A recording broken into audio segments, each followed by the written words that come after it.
अस्सलाम वालेकुम 10th class बेटे। Open your chemistry book. अपनी बुक का पेज नंबर 5 आप लोग ओपन करें। अपने लास्ट लेक्चर में बेटे मैंने आपको कर्व पढ़ाया था और उस कर्व में हमने दो तरह के कर्व पढ़े थे। एक पढ़ा था कूलिंग कर्व और एक हमने क्या पढ़ा था, heating curve. Before going to start new topic बेटे, आपको याद होगा कि एक छोटी सी असाइनमेंट मैंने आपको एज ए होमवर्क दी थी। हमने यहाँ पे 14.2 क्विक चेक मैंने आपसे कहा था कि आप लोग इसके आंसर फाइंड आउट करो, देन मुझे बताओ। तो बेटे मैं आपको इसके आंसर बताऊंगी, आप लोग खुद देखें कि आप लोगों ने इसके सही आंसर फाइंड आउट किए हैं या आपको अगर नहीं मिले तो भी आप इसको जो है अब अपनी अपनी नोटबुक्स पे उतार लो। मैं आपको इसके आंसर बताऊंगी और ये क्विक चेक आपके पेपर्स में आते हैं, ठीक है। इसको आपने लाजमी करना है। क्वेश्चन नंबर 1 हमारे पास था, why do water vapour at 100 degree centigrade cause more severe burn as compare to liquid water at the same temperature. दो डिफरेंट टाइप के वाटर, एक आपके पास लिक्विड वाटर हो और एक आपके पास वाटर वेपर्स हो, दोनों का टेम्परेचर सेम अगर होता है, ठीक है, तो सेम टेम्परेचर यानी कि 100 डिग्री सेंटीग्रेड पे जो वाटर वेपर्स हैं बेटे वो ज़्यादा स्वेयर जो है वो बर्न काज करते हैं as compare to liquid water, ठीक है। क्यों ऐसा क्यों है, इसका रीज़न क्या है, ये आपने बताना है। तो बेटे आप इसका क्या रीज़न बताओगे? इसका रीज़न क्या है कि जब लिक्विड वाटर, पहले हम बात करते हैं लिक्विड वाटर, ये जो वाटर हमारा लिक्विड है और आपके पास टेम्परेचर उसका और लिक्विड वाटर का अगर 100 डिग्री सेंटीग्रेड होगा, जब बेटे वो वाटर लिक्विड वाटर जब उसका टेम्परेचर 100 डिग्री सेंटीग्रेड होता है, जब वो आपकी स्किन को टच करता है तो वो क्या हो जाता है, इट जस्ट कूल डाउन, वो कूल डाउन हो जाएगा और अपनी सेंसिबल हीट जो है वो सिर्फ ट्रांसफ़र करेगा, ठीक है। ये इस हीट की वजह से आपको बर्न होगा but it flows of quickly, लेकिन ये जल्दी जो हीट है ये फ्लो कर जाती है, जिसकी वजह से जो आपका बर्न है यानी कि जो भी पार्ट आपका हाथ है सपोज अगर वो जलता है तो वो बर्न बहुत ज़्यादा नहीं होता, बहुत ज़्यादा जलता नहीं है। लेकिन अगर हम स्टीम की बात करें, वाटर वेपर की बात करें, स्टीम जैसे मैं आपको इसकी एग्जांपल भी देती हूँ अभी। अगर हम स्टीम की बात करते हैं यानी कि अगर हम वाटर वेपर की बात करते हैं और उसका टेम्परेचर भी 100 डिग्री सेंटीग्रेड हो, तो क्या होगा कि अगर आपके ऊपर स्टीम आई गिरी आपके हाथ के ऊपर, ठीक है, तो क्या होता है कि स्टीम पहले कंडेंस बैक करती है इनटू लिक्विड वाटर, यानी कि वो स्टीम कन्वर्ट होगी पहले किस में, लिक्विड वाटर में। और ड्यूरिंग जब ये कन्वर्जन हो रही होती है तो बेटे वो अपनी इंटायर एनर्जी, ठीक है, वो क्या करेगी, यानी कि जितनी उसके अंदर एनर्जी होती है वो उसको हम लोग लेटेंट हीट कहते हैं, वो भी आपने नहीं पढ़ना, लेकिन आप सिंपल इतना याद कर सकते हो कि जो उसकी इंटायर एनर्जी होती है ना वो रिलीज करता है directly on to your skin during this conversion, ठीक है। और न्यूली फॉर्म जो लिक्विड, अब क्या हुआ, वेपर पहले किस में कन्वर्ट हुआ, लिक्विड में। लिक्विड जो 100 डिग्री सेंटीग्रेड जिसका टेम्परेचर हुआ, लिक्विड वाटर जो है वो फिर कूल डाउन होगा और रिलीज करेगा सेंसिबल हीट, और वो मोर हीट है क्योंकि पहले क्या हो रही है, पहले कन्वर्जन हो रही है, ठीक है। तो इस तरह से जो वाटर वेपर की वजह से बर्न होता है बेटे वो ज़्यादा स्वेयर होता है as compare to liquid burn. इसकी कॉमन एग्जांपल मैं आपको ऐसे दे सकती हूँ, कभी आप अपना खाना आपका बन रहा हो, स्पेशली अगर आप प्रेशर कुकर यूज़ करते हैं, तो जब आप प्रेशर कुकर ओपन करते हैं और आपके हाथ में एकदम स्टीम पड़ जाए ना, तो आपका हाथ बहुत तेज़ी से चलता है, बजाय इसके कि कुछ छींटे गर्म पानी के आपके ऊपर गिरे ना तो वो उसमें इतनी जलन आपको फील नहीं होगी। यही उसकी वजह है कि जो स्टीम है बेटे वो पहले कंडेंस होती है इनटू लिक्विड वाटर और देन जो है वो आगे फिर जो है वो लिक्विड क्या करेगा कि अपनी लिक्विड वाटर पहले कूल डाउन होगा और कुछ सेंसिबल हीट जो है वो ट्रांसफ़र करेगा, ठीक है। नेक्स्ट आता है हमारा question number 2, why do we feel comfortable wearing clothes in summer. अच्छा, ये ऊपर वाले आंसर की समझ आ गई है ना, लिख लोगे ना बेटे, इसको आपने अपनी वर्डिंग में लिखना है, मैंने आप लोगों को सिर्फ समझा दिया है, ठीक है। कि ये जो वाटर वेपर है ना बेटे ये 2 स्टेजेस में हीट ट्रांसफ़र करता है इंस्टेड ऑफ 1। लिक्विड वाटर एक ही स्टेज में जो है वो हीट ट्रांसफ़र कर देता है, इसलिए जो है ये लाइट बर्न होता है, और ये स्वेयर बर्न होता है क्योंकि ये 2 स्टेजेस में हीट जो है वो ट्रांसफ़र कर रहा होता है। क्वेश्चन नंबर 2 हमारा था कि why do we feel comfortable wearing cotton clothes in summer. Summer में हम कॉटन के कपड़े पहनते हैं और कॉटन के कपड़ों से हम ज़्यादा कंफर्टेबल फील करते हैं, क्यों? इसके कुछ रीजंस हैं, वो मैं आपको पॉइंट वाइज बताती हूँ। पहला रीज़न क्या है कि cotton is highly absorbent. Cotton जो है, जो कॉटन के कपड़े होते हैं बेटे हाईली एब्जॉर्बेबल होते हैं, ठीक है, और ये जब कभी बेटे आपको गर्मियों में स्वेट आता है, पसीना आता है, तो कॉटन क्या करते हैं, उसको सोक कर लेते हैं इंस्टेड ऑफ ट्रैपिंग, ठीक है। और ये इसका पहला रीज़न है कि कॉटन जो है वो ज़्यादा एब्जॉर्बेंट होती है, ज़्यादा एब्जॉर्बेबल होती है। दूसरा क्या है कि कॉटन जो है वो ब्रेथेबल होती है with good air circulation. Cotton के अंदर लूज पोरस वीव होता है, जो उसका ऐसे कपड़ा बना होता है ना, वो पोरस होता है, उसके अंदर छोटे छोटे से पोर होते हैं, ठीक है। तो एयर जो है वो उस फैब्रिक में ईजिली जो है वो मूव कर जाती है, ठीक है। और लेकिन जबकि अगर जो सिंथेटिक फाइबर होता है ना, जो दूसरा फैब्रिक होता है, एक तो ये कॉटन फैब्रिक की हम बात कर रहे हैं ना, मैंने क्या कहा, कॉटन फैब्रिक जो है उसके अंदर वो पोर्स होते हैं, cotton fabric has porous structure, ठीक है। और जिसकी वजह से एयर जो है वो इजीली इसके अंदर से मूव कर लेती है, जबकि सिंथेटिक फाइबर जो हैं वो हॉट एयर को ट्रैप करते हैं और आपकी स्किन को मॉइस्ट रखते हैं, ठीक है। तीसरा मेन पॉइंट आप क्या लिख सकते हैं कि हमारी बॉडी जो है, आपको पता है, कूल डाउन होती है जब स्वेट एवोपरेट करता है स्किन से, तो कॉटन जो है वो इस स्वेट को स्प्रेड कर देता है over the large surface area. Clear. इसके अलावा कॉटन जो है ये हीट को आपकी बॉडी में ट्रैप नहीं करता। आप सिंपल लिख सकते हो, cotton does not trap heat, body heat, ठीक है, वो बॉडी की हीट को ट्रैप नहीं करेगा, ठीक है। तो ये कुछ पॉइंट्स हैं, ये आपने यहाँ पे लिख लेने हैं, ठीक है, कि हम लोग क्यों जो है वो कॉटन के क्लोथ जो हैं वो समर में पहनना पसंद करते हैं, ठीक है। It is a poor conductor of heat, so it does not hold on to warm like wool and synthetic material. Cotton के क्लोथ जो हैं ये बेटे पुअर कंडक्टर होते हैं, किसके, हीट के, ठीक है। क्लियर हो गया बेटे। मैंने अब आपको बहुत सारे रीज़न इसके बता दिए, तो आप कोई से भी 2 रीज़न या 3 रीज़न जो है वो राइट कर सकते हैं, ठीक है। इसको आप लोग अपनी अपनी नोटबुक्स में उतार लो। नेक्स्ट टॉपिक की तरफ चलते हैं।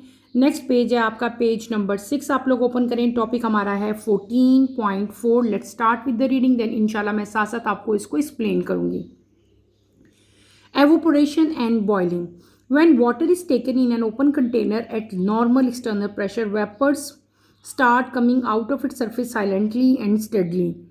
It is shown by the decrease in the level of water surface in the open container. It is called evaporation and it is known to occur at all temperatures. Increasing the temperature of water increases the rate of evaporation because the number of water molecules escaping the surface also increases.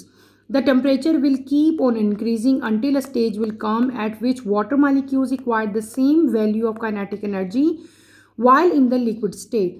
The heat which is provided at this stage will be utilized to change the liquid water into gaseous water while keeping the temperature of the water constant. This stage is called boiling. The whole process is being carried out at constant atmospheric pressure. Next topic जो मैंने भी read out किया बेटे, that is evaporation and boiling. पहले भी हम इससे पहले भी बेटे थोड़ा बहुत एवोपरेशन और बॉइलिंग के बारे में पढ़ के आए हैं, आप सब लोग फैमिलियर हो। अभी मैंने आप लोगों को बताया भी है कि जब वाटर को हम किसी खुले कंटेनर में, ओपन कंटेनर में नॉर्मल एक्सटर्नल प्रेशर पे रखते हैं तो उसके अंदर से वेपर जो है वो बाहर आना शुरू हो जाते हैं, ठीक है, उसकी सरफेस में से। और ये तो आपको सबको पता ही है ना। देखो, अगर आप पानी का टब भर के बाहर रख दो ना एक एटमॉस्फेरिक प्रेशर पे आपका, तो आप 1 दिन या 2 दिन बाद चेक करो। इवन जब आपका समर डेज चल रहे हैं ना बेटे, आप तब चेक करोगे ना, समर में जब टेम्परेचर ज़्यादा होता है तो आप चाहे कुछ आवर्स के बाद ही चेक करो तो आपको पता चलेगा कि आपका वाटर का लेवल जो है वो कम हो गया। तो इन शॉर्ट कि वाटर जो है अगर ओपन कंटेनर में नॉर्मल एक्सटर्नल प्रेशर पे रखा जाए तो उसके अंदर से वेपर जो हैं वो बनना शुरू हो जाते हैं और उसकी सरफेस में से निकलना शुरू हो जाएंगे और वाटर का लेवल जो है वो क्या हो जाएगा, ओपन कंटेनर में डिक्रीज़ होना शुरू हो जाएगा। इसको जो वाटर का लेवल डिक्रीज़ हो रहा है और वाटर जो है वो in the form of vapour जो है वो आपके कंटेनर में से रिलीज़ हो रहा है, इस पूरे प्रोसेस को हम लोग क्या कहते हैं, एवोपोरेशन कहते हैं। और ये एवोपरेशन का जो प्रोसेस है, एवोपरेशन का मतलब होता है टू एवोपरेट, वेपर्स की फॉर्म में निकल जाना, ठीक है। तो ये जो एवोपरेशन का प्रोसेस है बेटे, ये ऑल टेम्परेचर पे जो है हो जाता है। अगर हम वाटर का टेम्परेचर इंक्रीज़ कर दें तो रेट ऑफ एवोपरेशन जो है वो इंक्रीज़ हो जाता है, बिकॉज जो नंबर ऑफ वाटर मॉलिक्यूल्स होते हैं बेटे वो तेज़ी से वाटर की सरफेस से जो है, यानी कि जो आपका कंटेनर है उसमें से तेज़ी से एस्केप करना शुरू कर देंगे जैसे जैसे आप टेम्परेचर इंक्रीज़ करते जाओगे। और टेम्परेचर अगर हम इंक्रीज़ करते रहें तो एक स्टेज ऐसा आता है कि जो वाटर के मॉलिक्यूल्स हैं बेटे, they attain maximum kinetic energy while in liquid state, ठीक है। और वो हीट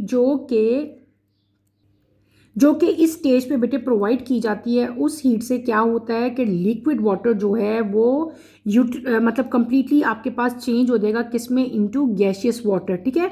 वाइल कंप्लीटिंग और इस पूरे केस में यानी कि हीट जो जब हमने टेम्परेचर इंक्रीज़ किया ना, तो यहाँ पे जो हीट प्रोड्यूस हुई उस हीट से क्या काम लिया गया, हमने कल भी पढ़ा था जब मैंने आपको ग्राफ पढ़ाया था। एक दफ़ा हम ग्राफ पढ़ते थे कि ग्राफ इंक्रीज़ होता था, एक दफ़ा में ग्राफ क्या हो जाता था, स्ट्रेट आ जाता था।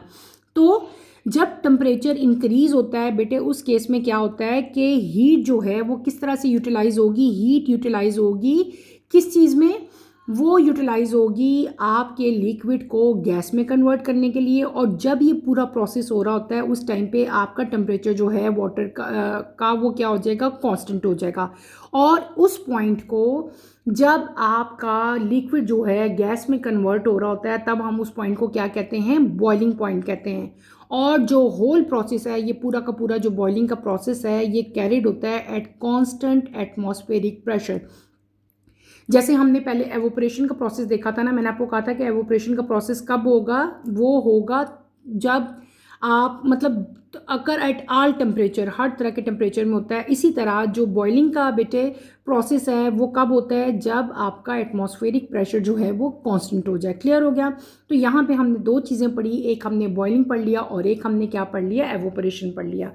नेक्स्ट आए अगर आप लोग, तो आपकी बुक में यहाँ पे डिफरेंसेस दिए गए हैं, differences between evaporation and boiling, they are very important. इसके साथ इंपॉर्टेंट लिख लें क्योंकि ये आपके पेपर में अक्सर आते हैं। इनको एक दफ़ा रीड कर लेते हैं। Number 1, it is the surface phenomena. It occurs slowly and only at the surface of the liquid. It occurs at all temperature but below the boiling point it increases with increase in temperature and vice versa. It produces cooling. It requires a small amount of energy which is provided from inside the liquid. Boiling. A phase change when the liquid turns into gas throughout the entire liquid, forming bubbles at a definite external atmospheric pressure. Number 2, it occurs at a specific temperature at normal pressure and called the boiling point. Number 3, it does not result in cooling. Number 4, it requires an external energy source. हमने क्या पढ़ लिया बेटे, मैंने भी read out किए differences between evaporation and boiling.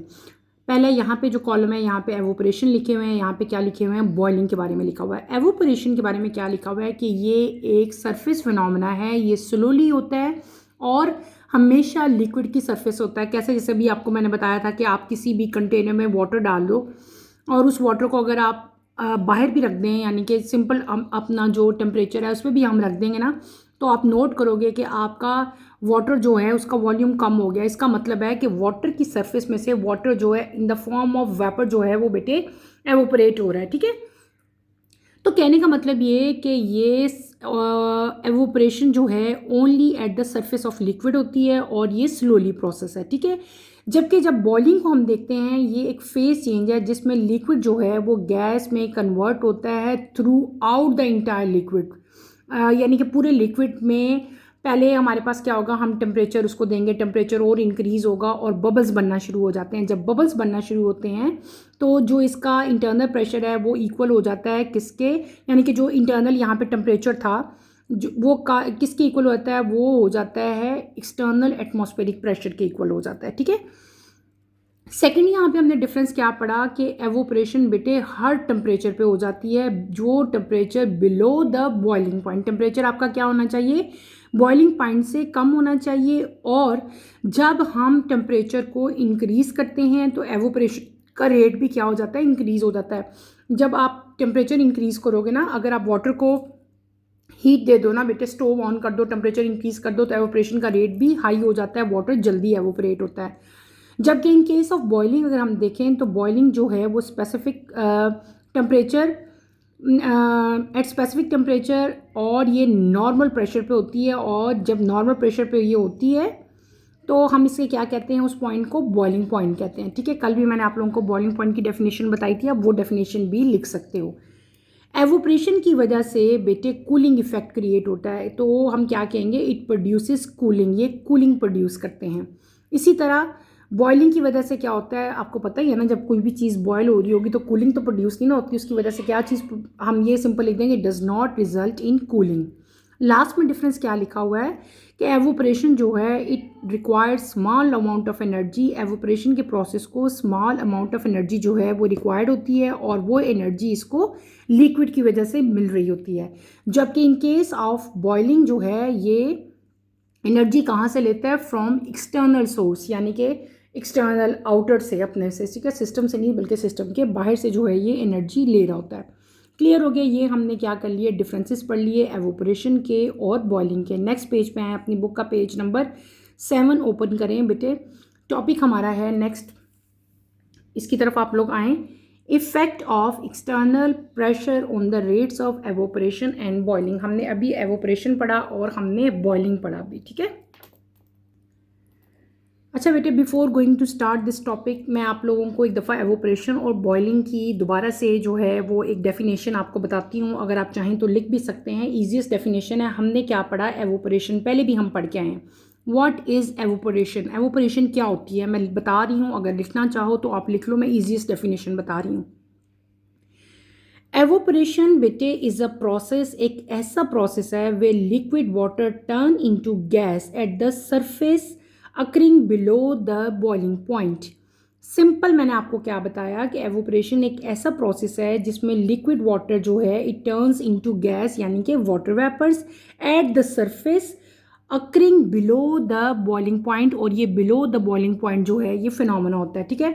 दोबारा से बता देती हूँ, evaporation is the process where liquid water turn into gas, bracket में वाटर वेपर लिख दो, at the surface occurring below the boiling point. Evaporation एक ऐसा प्रोसेस है जिसमें लिक्विड वाटर बेटे गैस में कन्वर्ट होता है एट द सरफेस, और ये कब अकर होता है, जब आपका टेम्परेचर जो है वो बिलो बॉइलिंग पॉइंट हो।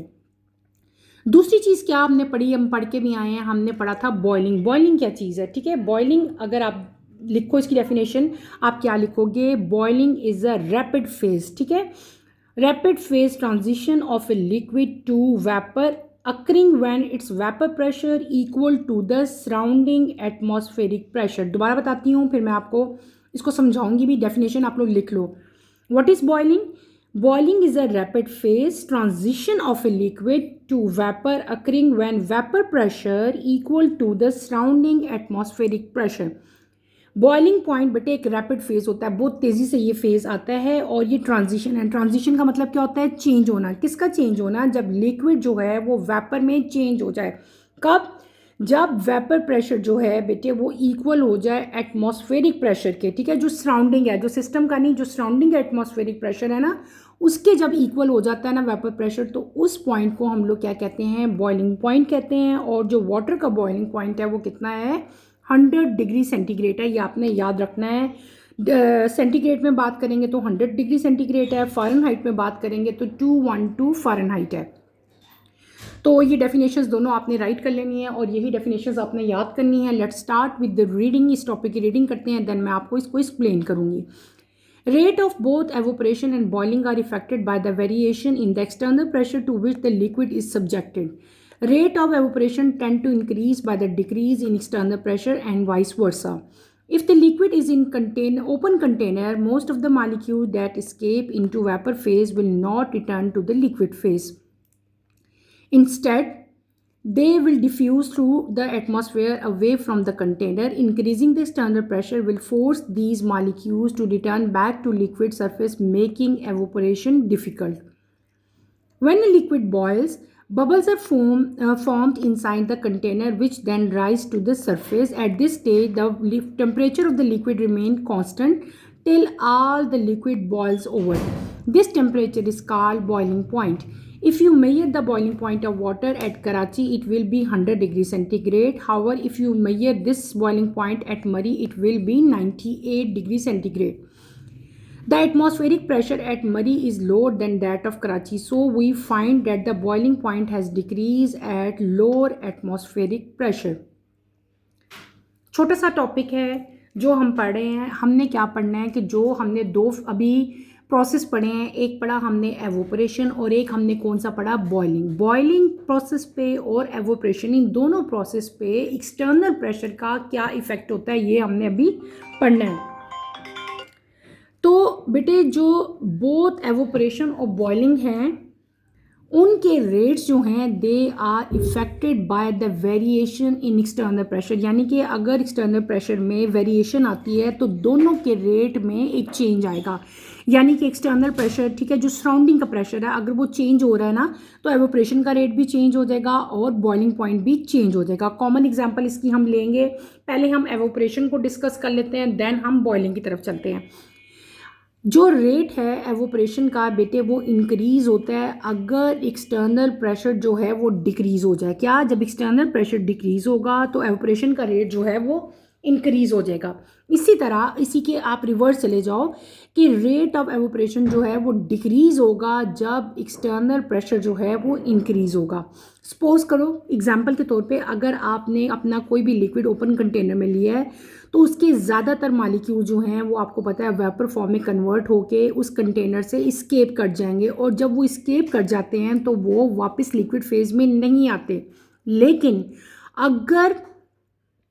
अगर हम देखेंगे वो जो आपके वाटर वेपर्स हैं दे डिफ्यूज थ्रू द एटमॉस्फेयर, ठीक है, वो डिफ्यूज हो जाते हैं थ्रू एटमॉस्फेयर। लेकिन अगर एक्सटर्नल प्रेशर बेटे मतलब अगर हमारा एक्सटर्नल प्रेशर क्या होता है, जो हमारी सराउंडिंग का प्रेशर है, अगर आपका एक्सटर्नल प्रेशर इंक्रीज हो जाता है तो उस केस में ये जो वेपर बने थे, वाटर वेपर्स बनेंगे थे, ये लिक्विड फॉर्म में कन्वर्ट होके वापस आ जाते हैं, ठीक है। और जब इनकी रिवर्स शुरू हो जाए, यानी कि पहले गैस में कन्वर्ट हो रहे थे, वाटर वेपर्स बन रहे थे, अब वापस ये लिक्विड में कन्वर्ट हो रहे हैं, तो इस केस में एवोपरेशन डिफ़िकल्ट हो जाती है।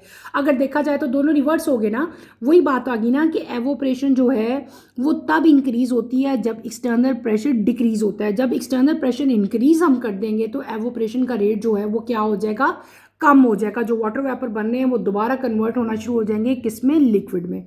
तो ये आपने क्या पढ़ लिया कि एक्सटर्नल प्रेशर का एवोपरेशन के रेट के ऊपर क्या इम्पैक्ट है। तो ये एक दूसरे के इनडायरेक्टली हैं, एक दूसरे के एडवर्स हैं। एवोपरेशन इंक्रीज तब होती है जब एक्सटर्नल प्रेशर डिक्रीज होता है, और रेट ऑफ एवोपरेशन डिक्रीज हो जाएगी जब एक्सटर्नल प्रेशर इंक्रीज हो जाएगा। दूसरी बात हम करेंगे बॉइलिंग की। जब कोई भी लिक्विड बेटे आपको पता है बॉयल, हम किसी भी लिक्विड को, आप पानी को, सिंपल पानी की एग्जांपल, वाटर की एग्जांपल अपने जहन में लिया करें। जब आप लिक्विड को बॉयल करते हैं तो बबल्स जो हैं वो उसके कंटेनर के अंदर बबल बनना शुरू हो जाते हैं ना, और आहिस्ता आहिस्ता वो बबल जो हैं वो सरफेस के ऊपर आना शुरू होते हैं। ऐसे ही है ना, छोटे छोटे बबल्स आपको पहले नजर आते हैं, फिर एकदम बड़े बड़े बबल्स होते हैं और सारी वाटर की सरफेस के ऊपर आपको बबल नज़र आते हैं। इस स्टेज पे जब उधर बहुत ज़्यादा बबल्स बन जाएं सरफेस के ऊपर, तो इस स्टेज के ऊपर जो लिक्विड का टेम्परेचर है बेटे वो कांस्टेंट हो जाता है, और वो उस वक्त तक कांस्टेंट रहता है जब तक कि सारा का सारा लिक्विड जो है वो बॉयल ना हो जाए, ठीक है। इस पॉइंट को हम क्या कहते हैं, जब फुल लिक्विड जो है बॉयल हो जाए और आपको वाटर की सरफेस के ऊपर लॉट ऑफ बबल्स नजर आए, इस पॉइंट को बेटे हम लोग क्या कहते हैं, बॉइलिंग पॉइंट कहते हैं। और वाटर का बॉइलिंग पॉइंट अभी मैंने आपको शुरू में बता दिया था कि वाटर का बॉइलिंग पॉइंट कितना है, 100 है, ठीक है। लेकिन ये बॉइलिंग पॉइंट जो है बेटे हर जगह सेम नहीं होता। कॉमन एग्जांपल आपकी बुक में कराची और मरी की दी हुई है। कराची में वाटर का बॉइलिंग पॉइंट क्या है, 100 डिग्री सेंटीग्रेड है, जबकि इन केस ऑफ मरी अगर आप देखो तो वहाँ पे वाटर का जो बॉइलिंग पॉइंट है वो कितना है, 98 डिग्री सेंटीग्रेड है, ठीक है। क्यों? क्योंकि मरी में एटमॉस्फेरिक प्रेशर जो है वो लो होता है देन दैट ऑफ कराची, ठीक है। तो बॉइलिंग पॉइंट वहाँ पे क्या कर जाएगा, डिक्रीज कर जाएगा। तो आपने ये बात याद रखनी है कि एटमॉस्फेरिक प्रेशर जो है जब लो होता है तो बॉइलिंग पॉइंट भी कम हो जाएगा, एटमॉस्फेरिक प्रेशर जब हाई होता है तो बॉइलिंग पॉइंट भी इंक्रीज हो जाएगा। यही वजह है कि मरी में एटमॉस्फेरिक प्रेशर जो है वो लो होता है देन दैट ऑफ कराची, इसीलिए यहाँ पे बॉइलिंग पॉइंट वाटर का क्या है, 98 डिग्री सेंटीग्रेड है, ठीक है। तो ये कुछ इफ़ेक्ट थे, किस चीज़ के इफ़ेक्ट ऑफ एक्सटर्नल प्रेशर, यानी कि जो एटमॉस्फेरिक प्रेशर हमने अभी पढ़े हैं, एटमॉस्फेरिक प्रेशर का एवोपरेशन के रेट पे और बॉइलिंग के रेट पे क्या असर हो रहा था, क्या इफ़ेक्ट था, वो मैंने सारा आपको पढ़ाया। इसको आपने डिटेल से पढ़ना है। तो बेटे आज के लिए इतना ही काफ़ी है। आपने ये जो मैंने डिफरेंसेस करवाए हैं, इफ़ेक्ट ऑफ एक्सटर्नल प्रेशर हमने देखा, इसको अच्छी तरह से स्टडी करना है। बॉइलिंग पॉइंट, एवोपरेशन, इनकी डेफिनेशंस आपको आनी चाहिए। इन शॉर्ट ये सारे टॉपिक्स अच्छी तरह आप स्टडी करो। इसमें कोई प्रॉब्लम होती है, कोई कन्फ्यूजन होती है तो feel free to ask any question. यहीं पे अपना टॉपिक मैं ख़त्म करूँगी इंशाल्लाह। कमिंग लेक्चर में हम सब्लिमेशन को पढ़ेंगे। कमिंग लेक्चर की नोटिफिकेशन के लिए आप चैनल को शेयर करें, लाइक करें और सब्सक्राइब करें और मुझे यहीं पे इजाज़त दें। इंशाल्लाह नेक्स्ट लेक्चर में आपसे दोबारा मुलाकात होगी। टिल देन अल्लाह हाफ़िज़। 10th क्लास अपना ख्याल रखिएगा। अल्लाह हाफ़िज़।